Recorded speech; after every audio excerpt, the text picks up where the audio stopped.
How you doing, guys? Eric from rulthewasteland.com. Let me know if my audio is working and everything else. Sorry, I was rocking out at the beginning. I didn't realize I had gone live. It looks like it's working on my end, which is good. I got a new mic now, so hopefully it sounds okay. Let me make sure I'm even using. Whoops. Ah, yeah, looks like it. I think I turned it off there for a moment. All right, sounds loud and clear. So I didn't mention it in the last one. I had forgotten to bring it over, but I will go over the giveaways for Patreon for those of you who somehow don't know. If you click the link that will be in the description once this is not live anymore, or in any of my past live streams, or any other video, probably for that matter, I have a Patreon, and you get entered into, if you're a paid member, you get entered into monthly giveaways. What's going on? What's going on? And next month, one of the prizes, there's three prizes. One of them is this Mac. I don't even know how to say the other word. Cotillier. It's like a French word. And it's a really cool, I think this is from the battle box. Really cool brand new knife. It almost has a handle like a dive knife. And I'm not sure if this is a stainless steel blade, but it sure looks like it. And it's nice and large and badass. Pretty simple design, but obviously it's, full tang and everything, comes with a sheath. So pretty sweet. Good to add to the collection. And then beyond that, giving away. I've talked about the usefulness of having these with you for all the things that are all the fire that seems to happen in normal civil unrest situations, disasters, all sorts of stuff. And fire extinguishers are great, but they can run out. And they have long-term storage can be a problem. This is just a fiberglass blanket that you can use to smother fires. So that's prize number two. And then we have a Ruger branded, although you can use it for anything, little metal lockbox with foam padding inside. And these can actually be used in most cases for travel through the airport if you want to travel with your firearm. Obviously, for small ones, it's pretty small. Most subcompacts like obviously the LCPs and stuff like that will fit in there with magazines. Even my Glock will fit in here, but if you want to have like the holster and the Glock and the magazines and stuff, you might want something a little bit bigger. But just the gun and the magazine should be able to fit most stuff like that. Three 365, the 43X, stuff like that. And definitely anything smaller than that. And even a normal one full-size weapon should fit in here if you don't want to have any accessories with it. Because the magazines, empty magazines and holsters and stuff don't necessarily have to be locked up for the most part, but check your regulations. So those are the prizes. Jump on the Patreon. One of the guys who won last time was and I still got to send the emails to you guys if you're watching, and I haven't. Don't worry, it's coming about where I'm going to ship it to. But one of the guys who won last time was a single entry person, just the cheapest tier, the $1 one, and that's all it necessarily takes. So appreciate everybody who's on there, and anyone who's going to join up. You have a chance to win that awesome stuff. So what we're going to talk about today, there's a bunch of stuff going on. Obviously, it's all crazy. It's just crazy. The big thing that's been in the news, and this is, like I said, I try to stick mostly to preparedness, but everything's intertwined when it comes to current events and international relations. If you're trying to predict what's going to happen and getting ahead of any potential problems and reasons why you might need to prepare or why you would want to prepare in a specific way, knowing what's going on is important. So we'll briefly cover that sort of stuff. And the big thing that's been in the news for the past few days is all the crap that's going down with the Epstein files scandal. And it's absolutely absurd in my opinion. I don't know because even like basically, for those of you who somehow don't know, the Trump administration has come out all of a sudden after talking about the everyone who's in the current administration, including Trump and Trump Jr. and Kash Patel, Dan Bongino, and all of them have been talking about the absurdity of the Epstein situation, how we need to get to the bottom of this. We need to get some actual names, and as soon as they get in, the stuff's all going to be released. Pam Bondi had came out and said that we were going to stuff tens of thousands of hours of video on her desk. She even had some fake lists that she put out to get a photo op from influencers, which ended up being absolutely nothing new and actually less information than was already publicly available just for a photo op. And then all of a sudden they come out and basically say, yeah, there is no list. It's all made up. He killed himself and there is no list. And the whole idea that there was a list in a blackmail operation is just made up by the Democrats. and he's just a pedophile, and we need to stop talking about him, and you're not MAGA if you keep focusing on this issue and not letting Trump do his thing. So absolutely disgraceful. And like I said, even if that was somehow true, even if it's all true, they're still liars because they were being deceitful before, talking about even once they were already in the administration, like Pam Bondi coming up with these bogus uh binders and everything. So there is no, like, his latest Truth Social post about how, said, like I said on Twitter, Pam Bondi is great. Democrats made up the Epstein list. Those, both of those things cannot be true at the very least. At the very, even if somehow, and it's absurd to believe this, you'd have to be absolutely moronic to believe that that the whole idea that there was anyone else involved in this is made up. You'd have to be a moron to think that. But even if that was true, then there's still a bunch of asshole liars who came up with a bunch of or just used to try to use it to get political clout within their own base, just to make everybody look like idiots, and then turn around and say stop talking about this, even though they were the ones who kept saying this was going to get brought out. There's 10,000 hours of footage. And that's another thing too, is now the whole kind of straw man or red herring that they're bringing up is the idea of the list, and that there isn't a list. And it's like, I don't care. No one really, it wouldn't ever really be that shocking or even matter if Epstein had, or still, if they still had a specific list where he just listed down all the people. Here's what they did. Here's the blackmail. You know what I mean? But the idea that there was no one else involved, or that there's no evidence that we can use to get anyone else, is absolutely absurd. And Ghislaine Maxwell is in prison for 20 years or something for trafficking to no one. And just the idea that you couldn't check financial records and communication records and actually look at these tens of thousand hours of child porn that they said are there, and it has there's zero evidence in any of this that'll implicate a single other person. If that's the case, why the hell did this guy even kill himself, according to you? Why how is Ghislaine or Ghislaine Maxwell even in prison? You know what I mean? If there's no ev for the charges that they got of like trafficking and stuff like that. It's absolutely absurd. And the worst part about it is this absolute gaslighting. And I think the only, and this isn't even a favorable interpretation, but the most favorable interpretation that you can have for Trump and his admin, because at this point, it certainly looks like the only options are he's compromised or he's a complete moron.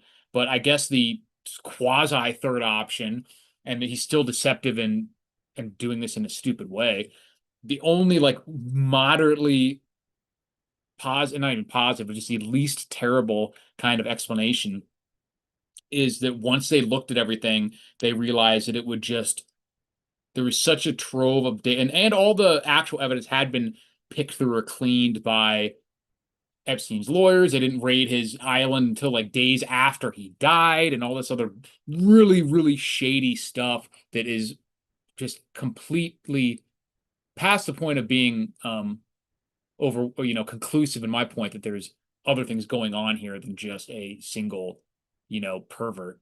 Um, but it's possible that once they really looked at all this stuff, they said, they could see how many people it implicated, but didn't, with very little actual proof, so that they knew that if they started getting into this, it would tear the entire government apart, consume the entire media cycle and the entire administration for the next couple years that they're in power, while simultaneously being very unlikely to actually um, get many convictions. Because that's another thing a lot of people don't understand too, is there's a major difference between evidence and proof. And people will say a lot of times, like, you don't have any proof of that, or what they usually say is you don't have any evidence of that. And like, that's not true. There's lots of evidence. Somebody saying they saw something is evidence.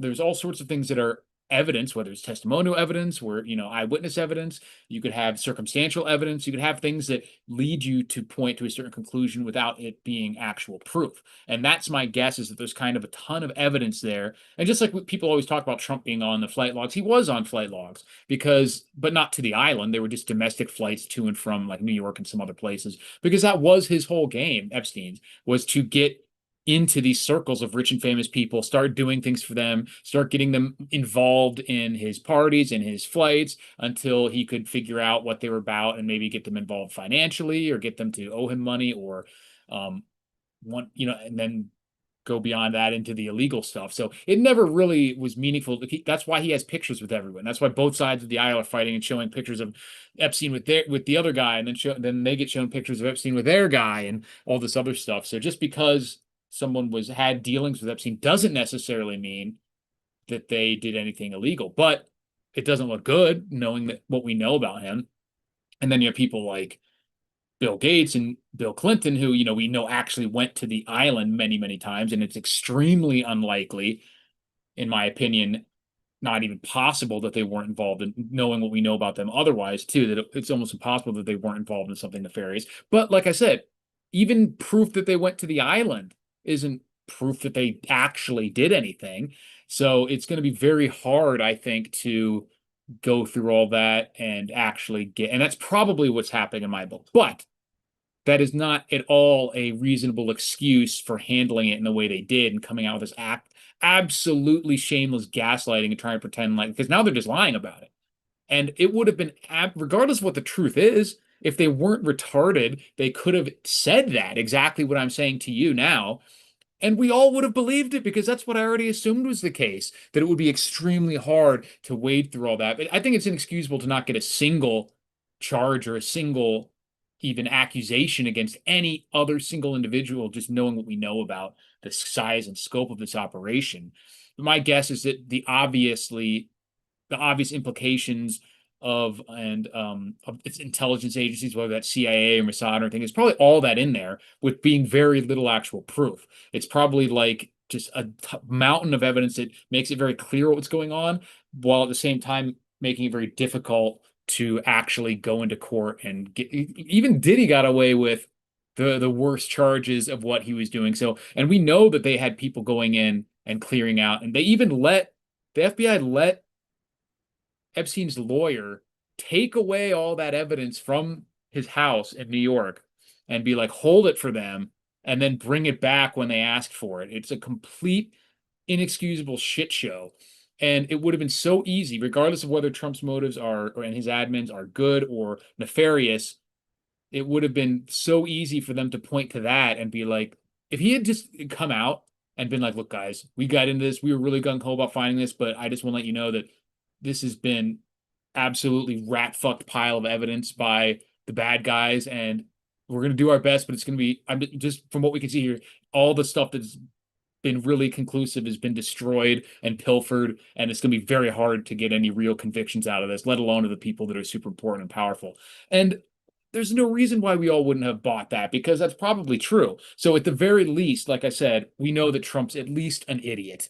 If he's not legitimately compromised at this point, that because of the absolutely butchered handling of this and trying and relying on, like I said, on gaslighting and lying and stuff. And even if that is true, like I said, people like Pam Bondi and everything coming out and kind of dangling that like a carrot to rile up their base and look cool, knowing at the time that they wouldn't have actually been able to get anything done, or doing it so prematurely that they actually didn't know. Either one is inexcusable incompetence. So there really is no good way to interpret this. The best possible way, in like the most favorable to the Trump administration way to interpret this, is that they prematurely used it as fodder for their base before they really looked at it and realized what a shit show it was. And then after realizing that, out of just embarrassment and pride, would rather pretend that it's fake than explain away that discrepancy and why they now can't do anything. So just absolute disgrace, in my opinion. And then you add in the fact that he keeps floating um, amnesty after all this, like just for farm workers and hotel workers. Just pretty much done with it at this point. That was always my hope, is it would buy us some time. So that's, I always, when I said before the election, at the very least, it will buy us some time. It's certainly not where, people coming out and being like, don't you all regret that? I'm like, absolutely not. You think a Kamala Harris presidency would be less disastrous? We would already be in nuclear fallout probably, and all sorts of stuff. So it's definitely not worse, but it's starting to look like it's pointing more towards we haven't really avoided any of these same things. We haven't avoided World War III probably. Obviously, we never were going to avoid the economic issues and all these other things. So probably just looking more towards we just bought ourselves a few years, but yeah, and it says Bongino said tapes were not messed with. Right. Yeah. They came out and said that video was not messed with. It absolutely was. Now they're going to come out and be like, well, it was just edited for time or just switched for, a format or whatever. Like, again, it's just more either lies or incompetence, either way. And there's no other third option. They're either lying about it or they aren't and they didn't even know and they're putting stuff out there without even doing basic checks. So it's inexcusable. He says Scobo says he's probably scared for his life or his family, or he likes the power he has over these powerful people. That's possible too, that they realize that the stuff in there can be used, and but it doesn't look that way because I think they would be getting a little bit more done and not having such getting so stonewalled by everything if that were the case. But I mean, it says all distraction from the big beautiful bill. It's that already passed, and this stuff happened mostly after that, so that doesn't really make sense. But another big, that's pretty much all really that I have to say about that subject anyway. I don't think there's too much more that you can read into it. But another thing that's happened in the past few days since the last live stream is the surging in a few non-dollar assets, namely silver and Bitcoin, which I don't really have Bitcoin, but last I checked, it was like 120,000. Yeah, insane. And I've seen some people suggest that the run up in Bitcoin is due to CIA and the government dark money using stable coins for a lot of their like black budget transfers and stuff, which may be the case. There's some people who think that Bitcoin in general is like a CIA creation just to kind of create the familiarity with digital currencies and whatnot, which is possible. I still am of the belief that crypto in general will benefit in the short term from the weakening dollar and fiat currencies. And that seems to be the case because regardless of any issues that exist around Bitcoin or the larger crypto scene in general, long term, any bad things about it. And I have my reasons why I don't want a digital currency, obviously, which is probably the same for most of you guys. But I do think that when people are initially fleeing, when all this stuff starts to break down, specifically in the debt markets and then the dollar currency, that of course I think a lot of that wealth is going to go into crypto because people are used to it already. They already have that set up. I guarantee you, I guess I can't guarantee it, but I certainly think it's the case that there's a lot more people and institutions that are set up and have experience with buying and selling crypto than physical gold and silver. And when that stuff really starts to break down, whether that's in 6 months or less, like some people like Rafi Farber think, or whether that's more next several years, like I think other people like Martin Armstrong and stuff seem that we're on a slightly longer time frame, which is probably what I lean towards. At least for the final eventual melt up, we might see a market problems start to surface over the next year and two, especially with commercial real estate and regular real estate. I think all that stuff will start happening. But I've been very adamant that I think most of the stuff is going to start breaking down before the end of Trump's presidency. But regardless of when it happens, I think the money will start flowing into um, crypto, at least initially, and see some huge spikes. Because if you think about it, like I said, a lot of rich people, a lot of businesses, they don't have things set up to buy large and store large amounts of physical gold and silver. And also, the physical gold and silver market is incredibly small when it comes to some incident or event like this, when there really is a significant percentage of the population's individuals and businesses that are trying to put their money in something other than US dollars and US stocks.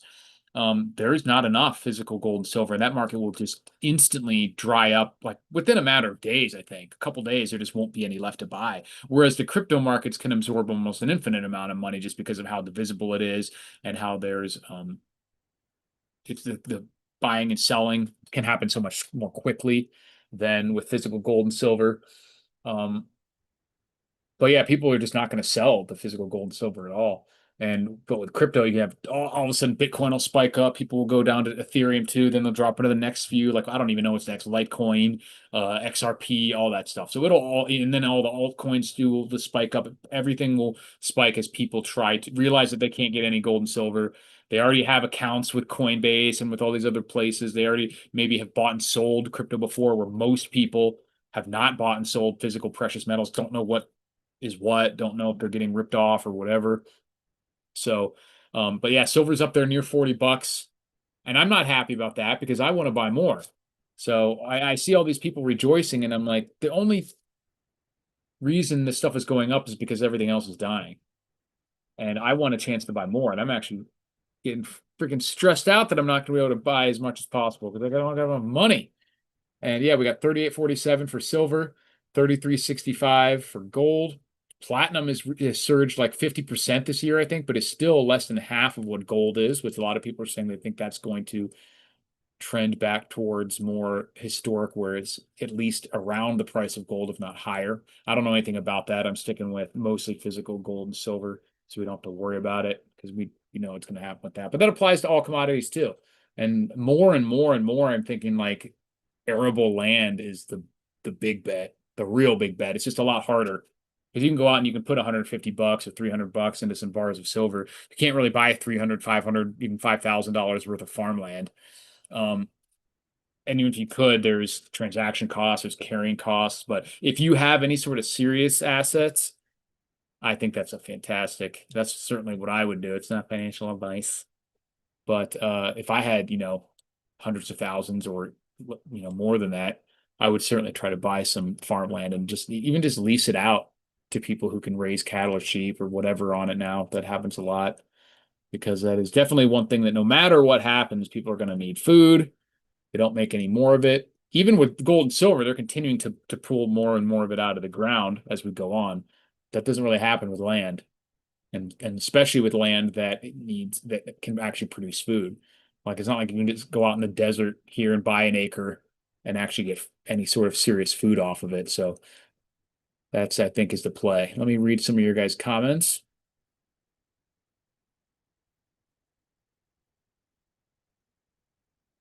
Keith Newberry says, sorry, he said he would come up with the list. Now the list is completely denied. A flat out lie. Too many lies for Mr. T to count at this point. Yep, don't like it. Jay says, everyone, hi from Madison Township, Ohio. Hello, hello. CLM says, the Epstein story arc has been wild. First, you're an Alex Jones conspiracy theorist. Then, oh wow, it really did happen. Now, who cares? Yeah, exactly. Just whiplash and obvious lies. Um, Bitcoin won't be worth shit when the power goes out. That's true.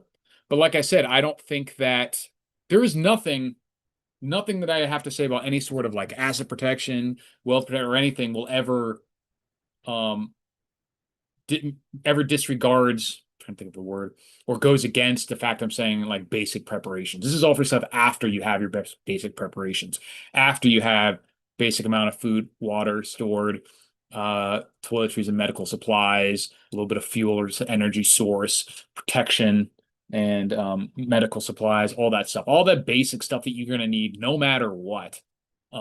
Even if we enter a new era of prosperity and the aliens come down and give us free energy and zap the violence out of everyone's brains and everyone just gets along and it's the big rock candy mountain from there on out, you're still going to need food and occasionally antibiotics and whatnot and power generation, so that won't hurt you.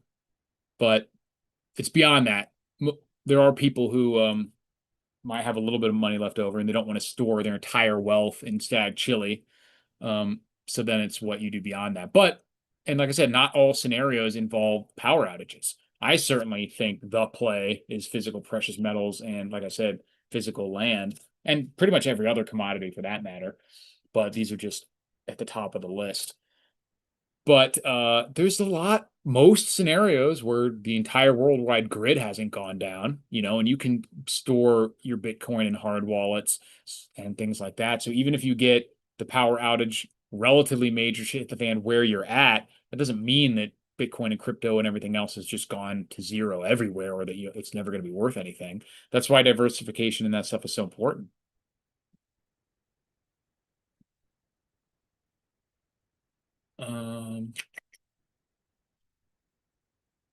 B. Willen says, wasn't the whole point of Bitcoin was to use it as a means of payments for goods and services? It's just used as an investment vehicle currently. I don't know if that's, like I said, I'm not a big Bitcoin person, but that's not technically true. You can buy all sorts of stuff with it. You can fund everything from funding betting accounts to buying from all sorts of retailers.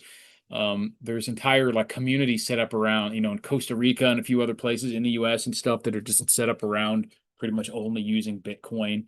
So I would say for the majority of people who own it, yeah, they own it as a speculative investment, not as a means of basically currency. But you certainly can use it that way. The infrastructure and the vendors are set up there. With I remember people were doing experiments where they said like I'm going to go a whole year only using Bitcoin, and they were able to do that years ago, and it's certainly possible now, with internet access and whatnot.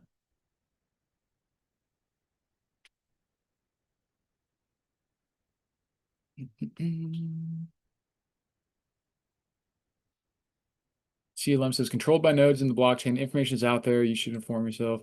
Yeah, like I said, I'm not going to get into the Bitcoin debates, but it's hard to argue with um, the results. You know what I mean? And especially for the people who've never, if you've never been saying that everyone should put 100% of their money in, I won't even tell people that they should put 100% of their money in physical gold and silver because there's Jack Reacher says, I always like to have at least one alternate theory. And you want to have an overall setup that works if times get tough, or even if they don't, as Jack Spirko always said.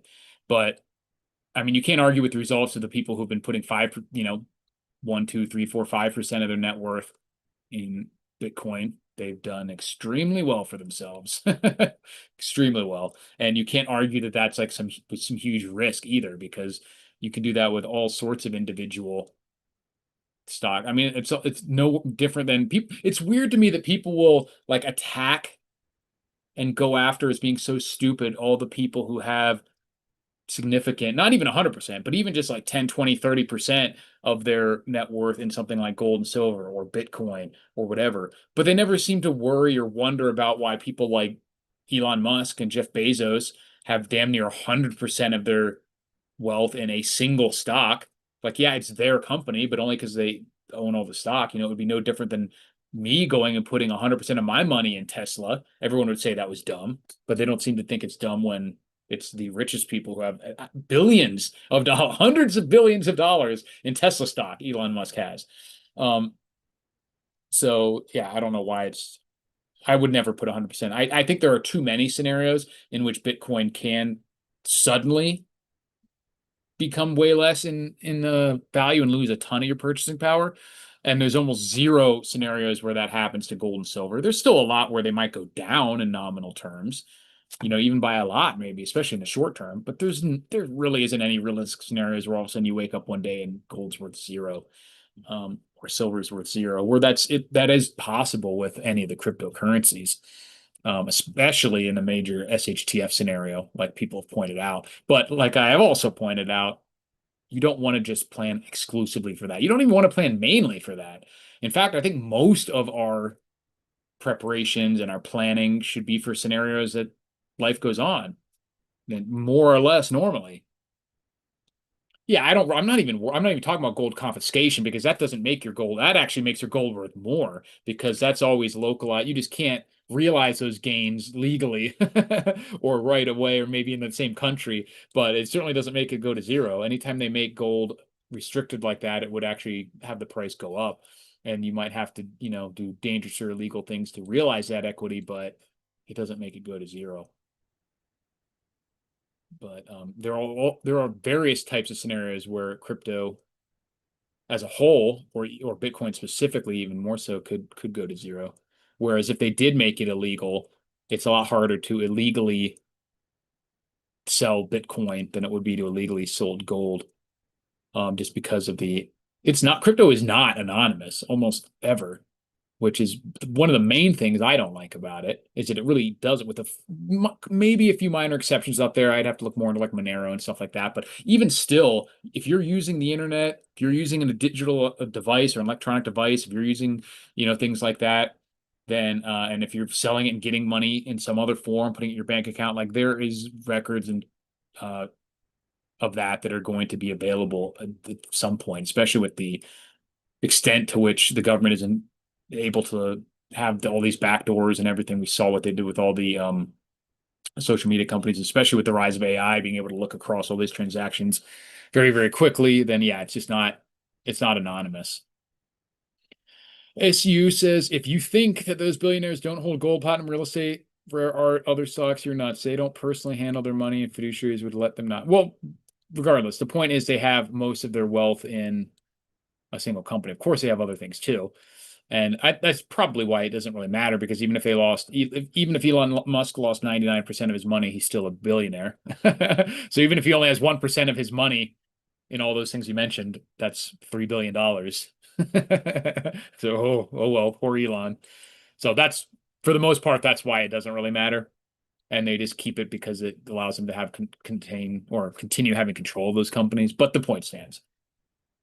CLM says, I think it's important to distinguish BTC from crypto, aka shitcoins. Shitcoins don't have a controlled supply, they are fiat. Well, that's not necessarily true, right? Like shitcoins usually in my I'm like I said, I'm not a crypto guy specifically, but the way I've always used the term is shitcoin is just for the small, volatile, low market cap ones. There are some of them that have a limited supply. Most of them do not, you're right.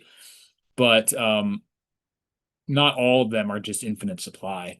There's plenty out there that have various, or at least controlled supply based on various things. But that doesn't mean that they're not risky. Just because something has a limited supply, I could make some drawings and they'd have a very limited supply. It doesn't mean they're worth anything. There's a fairly limited supply of these legitimate Zimbabwe $100 trillion notes that I had lying around, but they're still not worth much. White Space Marine says, I laugh when people say that Musk is the richest man in the world. The richest people in the world print the money. Well, I mean, he still has the most individually of all of them, but yeah, it doesn't really matter. Like the man says, if you give me control over the money supply, I care not who makes its laws or who makes the laws. Yeah, when you have that level of control over the entire system, it doesn't really matter how much money you personally have to some extent. But I've always thought it would be better if I was Elon Musk, I would absolutely like why do you necessarily need Tesla the company? You know, if you sold out and just put $300 billion out, what would be hard to sell it all and now have the stock price drop, and we found out some way to do it slowly. And let's just say you get $200 billion out of it. Took a little bit of a haircut. If you just put $200 billion into the overall spread out all instead of one company, you just put it into the market like any like a normal person would. You just make your own kind of single owner hedge fund that just is indexed to the market, then you would be making something like six or seven, depends on what you put it into. You could do anywhere from, you could do up to 5% pretty damn safely, even just with security or treasuries and stuff like that, or like an S&P index fund. And you'd be getting like $10 billion a year, anywhere from like $3 to $10 billion a year. And you could just do whatever you want in like total cash flow. Because like I said, when Elon, like he can't do like even when he had to buy Twitter, he had to sell, he did just have $40 billion. And when it's all in one company like that, it's actually difficult to sell it because it affects the stock price. If you just dump a bunch onto the market, people get weird, like, why are you selling this? You don't trust the company, all this other stuff. Whereas if it's not even your company, if you just have treasuries or you own a bunch of Walmart and ExxonMobil and some Amazon and some Tesla, and you just sell a bunch, like who cares? Let other people worry about. You wouldn't have a majority in any of those, and you would just be making insane amounts of cash flow, just pouring in every month. Like, why do you need to have Tesla the company? Elon Musk doesn't personally have control over, um, realistically over spending, $500 million a month or $1 billion a month or whatever you could actually get in yearly distribution from just having all that stuff in other assets. It'd be insanely hilarious to just have like an actual income of like $10 billion a year. It would be so funny. And you could like just do all sorts of insane stuff. It would be wild. Keith Newberry says, not tangible. I cannot hold it in my hand. You should research tangible assets. And CLM says, I'm holding mine in my hand right now. I assume you mean in a hard storage wallet or something like that. Like I said, I think the biggest problem with the gold and Bitcoin people, both of them, is that they have this like inherent need to try and convince everybody that one or the other is the singular best and only good choice to have. Like, there's no reason. It's like someone arguing about pliers versus a wrench or something like that, and be like, I have both in my toolbox because I want to handle whatever problem I come across. If you're just some kind of pliers guy and you really need, for some emotional reason, to convince everyone that pliers are the best and you never need a wrench and you should just have all different kinds of pliers and you can fix and just ignore all the scenarios where that doesn't really make sense, okay, whatever. But I see advantages to both. I see big advantages to both, and I see big problems with both. I see scenarios where it's be very difficult to realize um, your, supposed earnings or gains in one or the other. Yeah, I know, but I'm saying like so that's because if you see that it's not, it's different. It just means it's different is my point. Like just because it's not a tangible asset, that's the reason it's not tangible in the same way that gold and silver is one of the attributes that gives it some of the other advantages, like the fact that you can transfer it in an instant halfway across the world.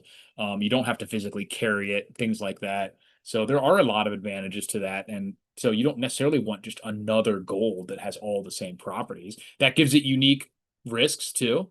Just like the fact that this is a big physical lump of metal that I have to carry around, that presents problems in and of itself as well and opens other risks of, like robbery or storage or transportation, things like that. So it never really struck me as a worthwhile critique that the Bitcoin is worthless only because it's not tangible. Like most people's stock portfolios and stuff are not tangible at all. And that kind of scenario where you wouldn't be able to use Bitcoin, if you're in a scenario where you can't use Bitcoin, unless it was because they banned crypto or something like that. But if you're just talking about like logistically, like the internet, the electrical grid, the communications grid, something like that, if you can't use Bitcoin because that stuff is down, everything is down. You won't even be using this at that point. You will be using this.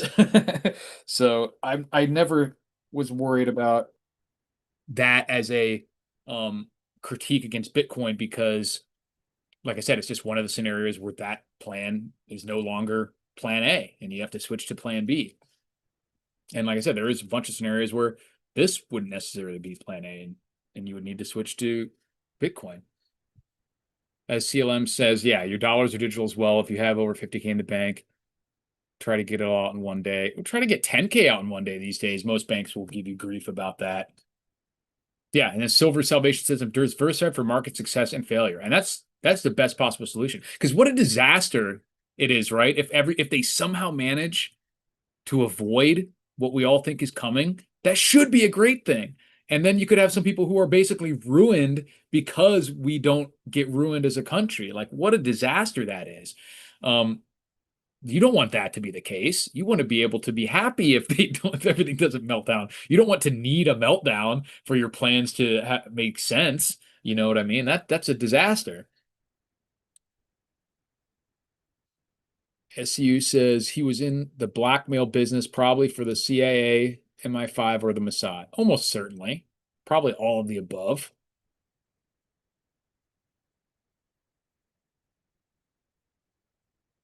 He says you will have trouble getting 20K out of your banking ones. I've seen most people have trouble getting between 5 and 10K out of and out of most banks. If your bank isn't specifically known for, a big bank or known for, like I specifically chose, I don't keep a lot in the bank, but we specifically chose a bank here in Vegas that is caters to poker players, not because I play poker, but because that makes them. The whole point is that, hey, poker players very frequently, much more so than the typical population, deal with big chunks of cash on short notice. Like, hey, I've got this live stream cash game I need to jump on. I need 50K. You need 100K. I just want a tournament. Here's 300K in cash. You guys can't be weird about it. I might need to pull that back out again in 2 weeks, that sort of thing. So I specifically chose a bank that's supposed to be much better about that here in town just for that reason. But I've seen tons of banks, especially in other countries, but in the US even, they just don't have cash sitting in there. And you'll probably get it if it's 5K or whatever, but you might not. And if it's 10K or more, you definitely probably, I would say you're way less than 50% likely to just within an hour be able to get 10K or more from your bank account. They will try to make it really difficult for you. And that's scary. That's really scary. That's why I recommend that people have a few $1,000s somewhere physically accessible. Even if it was in a safety deposit box, which I don't think is the best storage for a lot of reasons, but it's still better for your like true emergency fund than I think just having it sitting in your bank account because but the bank still may shut down or something. So I think it makes a lot of sense to have a few $1,000s in physical bills at your house or somewhere where you can access it. The amount of money that you're losing due to inflation or like the opportunity cost of having it in treasuries at the 5% is well worth it. If you have, let's say, $5,000, which is a lot, most people are just going to have 1,000 or 2,000, that's fine. But even if you have $5,000 sitting in a stack in your safe or hidden somewhere in your house, that would be 200, what, $250 a year. It's annoying to lose that, but I think it's worth it. And like I said, I don't necessarily suggest everyone have $5,000, but probably at least 1,000. Look how expensive everything is getting. I think you should be able to have enough to pay all your living expenses and important stuff for a month or two in physical cash. Because you definitely want at least enough to get like a couple tanks of gas and things like that if the systems are all down, which we've seen happen. Russia's testing internet, and we know there's going to be more and more of that cyber attacks and things like that. And they're coming up with satellite killing technology. So if we ever really do get into like a legit World War III scenario of like active conflict with Russia and China, we're almost certainly going to see periods of at least localized internet and power outages. And so you want to be ready for that.